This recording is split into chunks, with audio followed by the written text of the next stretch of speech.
안녕하세요. 연합인포맥스 윤영수 부파원입니다. 오늘 3대 지수는 모두 하락세로 마감을 했습니다. 시장은 아무래도 다음날 나오는 소비자 물가 지표를 앞두고 차익 실현 매물의 하락세를 보였습니다. 아무래도 주요 지표 발표를 앞둔 경계감이 작용을 한 것으로 보입니다. 개별 지수별로 보면 다우 지수가 0.06포인트 하락했고 S&P 500 지수는 0.72% 떨어졌습니다. 나스닥 지수는 1.7% 하락했습니다. 섹터별로 보시면 이미 소비재가 1.7% 하락하고 부동산 기술주 그리고 에너지 관련주가 모두 1%나 1% 가까이 하락을 했습니다. 오늘 특히 기술주를 담은 나스닥 지수가 1.7% 하락하면서 기술주의 낙폭이 상대적으로 두드러졌습니다. 그리고 헬스와 필수 소비재 관련주만이 상승했습니다.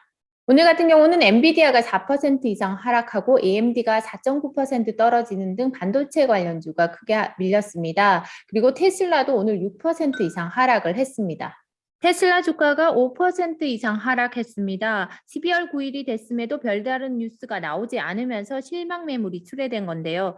밸런스에 따르면 그동안 테슬라 투자자들 사이에서는 12월 9일에 주요 상품 발표나 주식 분할과 같은 대형 이벤트가 발표될 것이라는 기대가 있었습니다.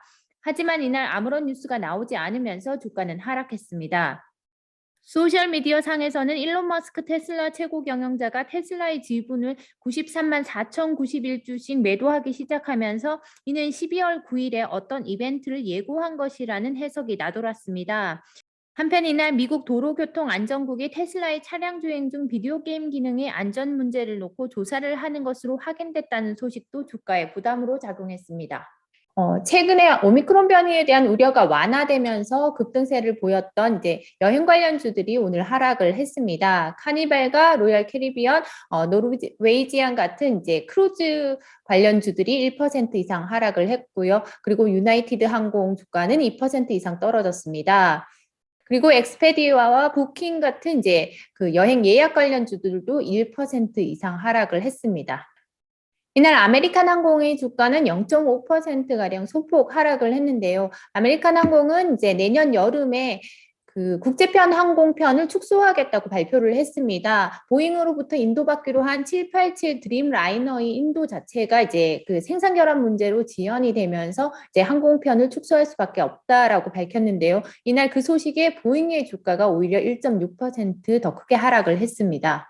시장에서는 다음날 나올 소비자 물가 지표를 주목을 하고 있는데요. 지금 현재 이코노미스트들은 이 수치가 이제 전년 대비로는 6.7%를 기록할 것으로 예상을 하고 있습니다. 이 수치는 지난달에 기록한 6.2%를 크게 웃도는 수준인데요.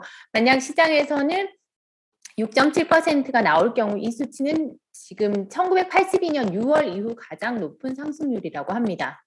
시티그룹의 베로니카 클락 씨는 이렇게 얘기를 하고 있습니다. 지금 다음날 나오는 이제 근원 소비자 물가 자체가 또다시 깜짝 증가하게 될 경우에 특히나 12월 회의를 앞두고 나오는 이 수치가 깜짝 증가하게 된다면 연준이 최근 들어서 이제 연준의 의무 중에서 물가 안정 목표에 좀 더 초점을 두는 모습을 보였었는데 이것을 추가로 확신시켜주는 하나의 지표가 될 것이다 라고 얘기를 하고 있습니다.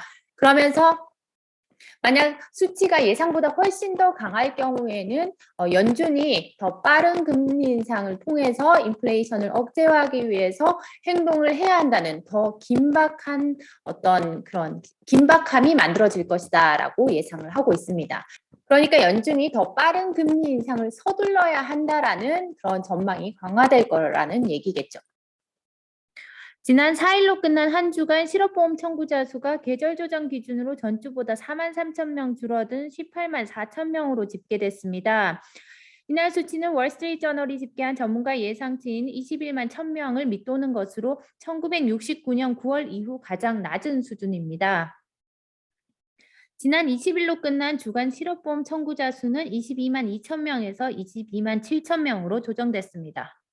판테온 매크로 이코노믹스의 이안 셰퍼드슨 이코노미스트는 이 같은 수치에 대해 다음 주에 수치가 조정될 가능성이 있지만 추세는 분명 빠르게 하락하고 있다고 진단했습니다. 그는 노동시장이 극도로 타이트하다는 것과 성장률 반등이 현재 진행되고 있음을 보여주는 지표라고 해석했습니다. 셰퍼드스는 또한 기업들이 다른 선택의 여지가 없는 한 직원들을 내보내는 것은 매우 위험하다며 나중에 사람들을 재고용하는 것이 어렵고 비용이 많이 들기 때문이라고 지적했습니다. 또 이런 멘트도 있습니다. 여전히 코로나가 투자자들의 어떤 행동을 보여주는 요소가 되고 있긴 하지만 지금 투자자들은 일단 한 템포 쉬어가자는 분위기일 뿐만 아니라 지금 모든 시선이 경제 지표로 향하고 있다라고 얘기를 하고 있습니다. 이러한 경제 지표를 통해서 연준이 더 빠른 혹은 더 규모가 큰 테이퍼링을 하게 될지를 이제 가늠해 줄 것이라고 얘기를 하고 있는데요. 그러면서 시장의 시선이 이제 경제 지표, 오늘 같은 경우는 주간 실업 지표를 확인했고, 그리고 내일은 CPI 발표가 됩니다. 그래서 관련 지표에 시장이 관심을 주목하고 있다라고 얘기를 하고 있습니다. 조 바이든 미국 대통령이 내일 나올 소비자 물가가 최근의 가격 하락세를 반영하지 못했다고 말했습니다. 조 바이든 대통령은 9일 발표한 백악관 성명에서 내일 우리는 전문가들이 다시 높아질 것으로 예상하는 소비자 물가 보고서를 받게 된다라며 다행히도 내일 나올 보고서를 위해 자료가 수집된 이후 수주간 에너지 가격이 하락했다는 점을 강조했습니다. 바이든 대통령은 내일 나올 11월 에너지 가격에 대한 정보는 지금의 현실을 반영하지 못하고 있다라며 이는 자동차 부분처럼 앞으로 수주 혹은 수개월 뒤에 예상되는 가격 하락세도 반영하지 못하고 있다고 지적했습니다. 바이든 대통령은 이날 발표된 주간 실업보험 청구자 수가 1969년 이후 최저치를 기록한 것과 관련해서는 이는 우리의 고용 회복세가 역대 가장 강한 것 중 하나라는 추가적인 증거라고 평가했습니다. 애플 주가는 지난 한 달간 19%가량 올라 3대 지수의 주가 상승률을 모두 크게 웃돌고 있습니다. 애플의 현재 시총은 2조 8,700억 달러 수준으로 현재 175달러대인 주가가 182.85달러까지 오르면 시가총액은 3조 달러를 돌파하게 됩니다. 애플의 주가 상승은 아이폰, 애플워치, 아이팟 등 기존 제품의 실적 기대는 물론 아직 상품화되지 않은 증강현실이나 가상현실 기기 등 차세대 상품에 대한 기대감이 가격에 반영되고 있는 것으로 풀이됩니다. 애플카에 대한 루머도 주가를 끌어올리고 있습니다. 지난 9월 애플이 애플워치 OS 개발을 담당한 소프트웨어 전문가 케빈 린치를 애플카 사업을 이끌도록 이동 배치했다는 소식 이후 지난 11월에 블룸버그가 애플이 이르면 2025년에 완전 자율주행이 가능한 전기차를 내놓을 수 있다고 보도하면서 애플카에 대한 기대가 다시 커졌습니다. 모건 스탠리의 케이티 허버트 애널리스트는 최근 AR과 VR 기기와 자율주행차와 같은 향후 신제품에서 발생할 수 있는 매출 기여도를 고려할 때 애플은 저평가된 상태라며 애플의 목표 주가를 200달러로 상향한 바 있습니다. 웨드부시의 댄 아이브스 애널리스트도 이보다 먼저인 12월 1일에 애플의 목표가를 기존 185달러에서 200달러로 상향했는데요. 그는 앞으로 12개월 내 애플의 시총이 3조 2천억 달러를 넘어설 것으로 예상했습니다. 미국 식품의약국이 화이자의 코로나19 백신 추가 접종 대상자를 16세에서 17세 청소년까지 확대했습니다. FDA는 이날 16세에서 17세를 대상으로 한 화이자 바이오엔테크 부스터샷의 긴급 사용을 승인했습니다. 지난달 FDA는 화이자와 모더나의 코로나19 백신 부스터샷 긴급 사용 대상을 모든 성인으로 확대한 바 있습니다. 이번에는 대상자를 16세까지 낮춘 셈인데요. 만약 미국 질병통제예방센터가 16세에서 17세에 대한 화이자 부스터샷을 승인할 경우 이들에 대한 접종이 가능해집니다.